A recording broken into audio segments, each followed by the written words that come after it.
Manit Matal asks, what is the best Nvidia GPU under $400 for present day? Okay, well, I'm gonna think of this in two ways and hopefully you get the answer you need. Now this one is gonna make us think outside of the box a little bit. Now looking at the landscape right now, there are two options that I would consider modern day that land at or around the $400 mark, the RTX 5060 Ti and the RTX 3080.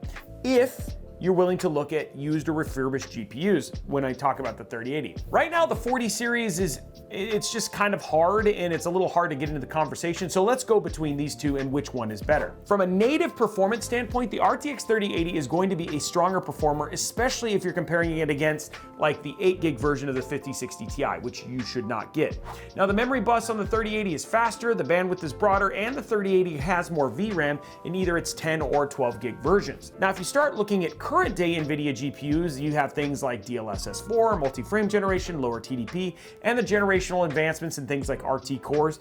The 5060 Ti does actually look like a strong contender if you get the 16 gig version. So here's where I would leave it. If you want raw power, the 3080 is gonna be your GPU, and I would probably end up making this as my choice. However, at 1440p, there's a lot to be said about the modern tech like multi-frame generation, and depending on where you sit with that, the 5060 Ti gets the W. If you really are considering a refurb, make sure that you get the 16 gig model. 8 gigs of VRAM is just not enough.